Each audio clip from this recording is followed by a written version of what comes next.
Everybody says, count to five, count to five, count to five. You know how when you go to the ophthalmologist or the optometrist and you get an eye exam and they cover up your eye and they like you're looking at the chart, okay, the other eye, the other eye, the other eye, the other eye. I want to do that with my glasses because for the 8 years, 7+ years that I've been on CNN, these have been my sole specs. Now, there have been a day or two where on the way out the door, I grabbed the wrong pair, but these have been my glasses for the whole time. I've had to change the lens as my eyesight gets worse, but these are my specs. Okay? So recently, a friend of our family passed away. Good guy. His name, Bill Smart. And his wife, sad to say, widow, Stacy, who works with my wife, knows that he and I both were fans, are fans in my case, of a particular place where we get our glasses, particular manufacturer. So she said to me, Bill isn't going to wear these glasses any longer, so I want you to have them. So I took them to an ophthalmologist and I had my prescription put in them. Ready? I kind of like them. I mean, they're a lot larger. They're a lot larger. Will you vote here so that later I know what everybody said? You want another look? Okay. The norm is that. By the way, I don't dislike these. It's just at the start of the year, I like to shake up the bottle. You know, I need a fresh change in a number of respects. You know that we put cameras in the radio studio to up our game for this, the YouTube channel. Don't judge me yet based on the product because we're still tweaking. Although the interview that we posted yesterday with Michael Hiltzig from the LA Times, that is the quality that will now be the norm. But anyway, with eyeglasses, it's not that I don't like these, but I'm just thinking maybe I'll shake the bottle a little bit. What do you think? I have a bunch of pair. I mean, I guess this is, a little eccentric when it comes to having glasses, but they were given to me and I wear them as an homage. So, all right. Anyway, I'll go with these for right now, if that's okay. Yeah, I like them. Just a wee bit large. Like if they were like that. You didn't know that I was so vain, did you? Oh, you did? Oh, okay. So, President has had a god-awful week, right? He's had a god-awful week. And I mean, even left of center outlets are speaking about the terrible week that the president had. And I don't want to belabor the litany of all the things that have gone wrong for the president, but I do want to try and bring some perspective because when I'm delivering a program on a Saturday morning, I get the opportunity to sort of talk big picture-ish. So I want to go beyond the identification of the things that have gone wrong for him and talk a little bit about like how this happened and how could this have happened?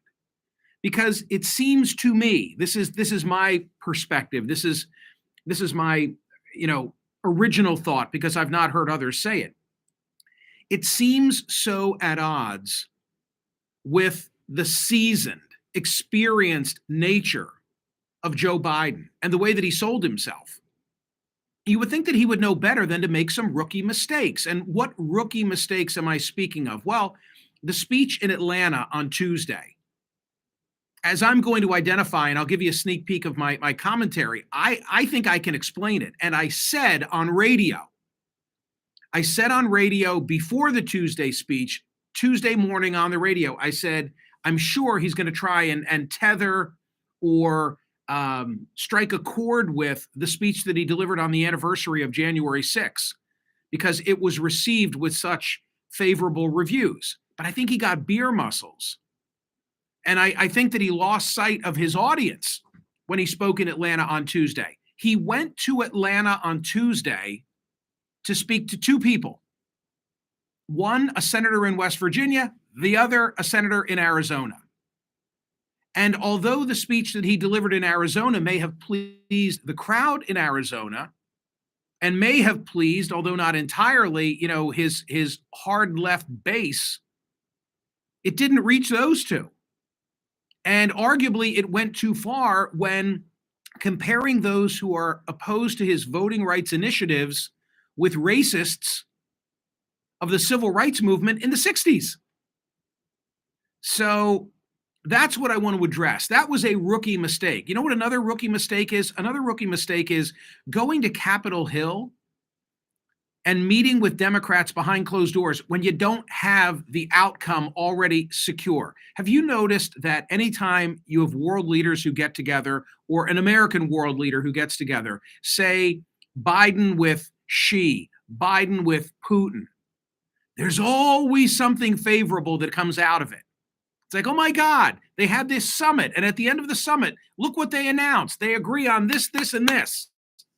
Well, all that work is done in advance. And it should be the same when you put the prestige of the presidency on the line and go to Capitol Hill. The president, by my count, has been to Capitol Hill 3 times now to meet with Democrats behind closed doors and has nothing to show for it. You could say, well, the net effect of 1 or 2 of those meetings was the bipartisan infrastructure bill. No, he already had that in his pocket. He went to Capitol Hill to try and sell Build Back Better, and he didn't get it. So he's really had a bad run. Some of it of his own doing, and some of it not. But when you're the president, you get held accountable anyway. The run of bad luck, and you already know this. COVID is not contained. The messaging is a mess. And this week, although expected, but it came this week, the Supreme Court struck down the president's employer mandate. Supply chain problems persist. Inflation is at its highest level in 40 years. Build Back Better is nowhere. Any effort to protect voting rights lacks the votes necessary for a filibuster carve-out. And there's a question of how to react to Russia amidst reports that it is ready to raise a false flag as a pretext to invade Ukraine. That's a bad week.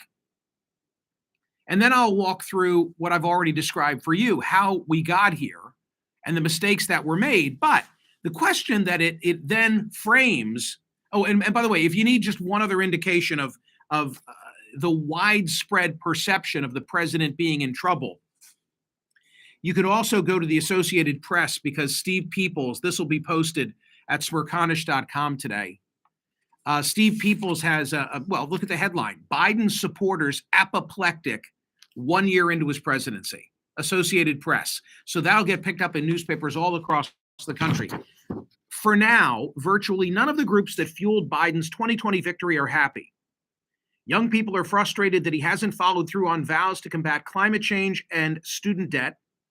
Women are worried that his plans to expand family leave, childcare, and universal pre-K are stalled as abortion rights erode and schools struggle to stay open.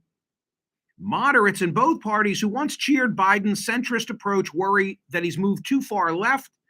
And voters of color, like those across Biden's political base, are furious that he hasn't done more to protect their voting rights. So yesterday on air, in this context, I talked about Professor Julian Zelizer from Princeton writing a piece at CNN.com, no less, asking, is the Biden presidency doomed? We had 9,000 plus voters, 9,349, and it was 60-40 no, not doomed. 60.4% to 39.6%. It's the same subject with additional data that I'm talking about now, and we'll talk about on CNN. But I tweaked the survey question. I went from the negativity of yesterday, is the Biden presidency doomed? And I put a more positive spin on it, and I asked, will Biden bounce back? That is today's survey question. Will Biden bounce back? And the aforementioned Professor Zelizer is going to join me on CNN to talk about some of the recent modern history examples. He argues, and he's got a very good case to make. He argues that if you look at Reagan, if you look at Clinton, if you look at Obama, each of them at this point of their administration, maybe not this bad, but each of them struggled. Each of them was underwater in the public polls and then went on to win a big second term. Now, I have to say, what differentiates Biden from those three is that we're living in such a more polarized climate now. Biden's approval rating, according to Quinnipiac, is only 33%. According to the 538 average of a number of surveys, it's 43%. And the White House has actually written a memo. The Deputy White House Chief of Staff has actually written a memo pointing out to the press that no, it's not 33%, it's 43%. As if to say, well, we're not doing that badly, we're only doing this badly, which is kind of interesting. But Reagan turned it around. You know, Reagan hammered Mondale in the re-election.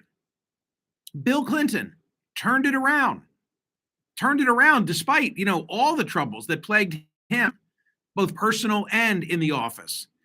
Barack Obama left with a 59%, I think it was, approval rating and won re-election handily in the end. So is this like that? Or is this something different?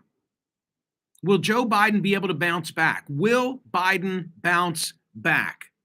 I'll tell you something interesting that I noticed, and we'll just see how this all stands up. I pointed this out to TC in an email that I sent before I started the YouTube Live. So yesterday was a 60-40 vote when I asked, is Biden doomed? That's not me. That's Julian Zellizer's headline from CNN. Is the Biden presidency doomed? 60% said no. Okay, now I'm asking the question in reverse. Will Biden bounce back? When I went and voted at Smerconish.com, it was 57-43 yes. And there were only 100 people who had voted. And we'll end up with more than 10,000 who will vote. I'm curious to see, this is what I said to TC, I'm curious to see whether the first 100 in the door are representative of the 10,000 plus who will cast a ballot on this. And the first 100 suggest I'll get the same result, even though I reversed the question. Yesterday, focusing on the negative, is the Biden presidency doomed? 60% no. Will Biden bounce back? Thus far, 60% say yes. I wonder if that's where it'll end. Anyway, that's what's on my mind today. I have really good guests. It's very cold outside if you're in the Northeast. And I wanted to say thank you to all of you who tune in for YouTube Live, especially those hardy souls who join me when I am live. I like Corinne Kenny's comment. Go back and find it here in the original portion of today's discussion. I have a couple of asks. My big ask is when we shut down here live and you look in your in bin and you see today's Smerconish.com newsletter, and while it's all top of mind, will you forward it to a friend that you think we can draw in to our balanced media diet? That would really be helpful. I want to take the more than 50,000 subscribers for Smerconish.com that we have now at the outset of the year. I want to double it this year. I know it's an ambitious goal, but I'd love to get 100,000 people who every morning are getting my hand-selected links that comprise balance of perspective and media outlet. So please do that. Give TC some play on TC After Dark for her podcast. Thank you so much for listening to the POTUS radio program. What are we, two weeks into the new year? I think we had 2 good weeks of radio. Monday will be a book club special because it's Martin Luther King Jr. Day. So enjoy all of that. And then I'll be back live on radio on Tuesday. I will read the comments. I will. All I see is Smerconish for U.S. Senate. When I look up, this is the first thing I see. And then somebody says, too old, too slow. something, something, it's off my screen, he should go away. Maybe you'll both get your wish. Who knows? Anyway, no matter what you say, thank you for being tuned in. Go get the newsletter, forward it to a friend if you don't mind. And yeah, Corinne Kenny says we assemble a really good group of people here, the cranky one notwithstanding. So thank you, and I'll see you on CNN soon, I hope. Now, you'll have to tune in. You will have to tune in to see. Oh, by the way, the newsletter just popped up on my screen. So there we go. I know that it's in your in bin as well. Okay, final look, and then you will have to tune in. This is the way that I'm cajoling you to watch me on CNN today. Okay? So that you'll know the final answer. Which way? Which way? Am I breaking with this tradition and going all hip and cool in honor of a deceased friend? I don't know. You'll have to tune in and watch. All right. See ya. Have a great day.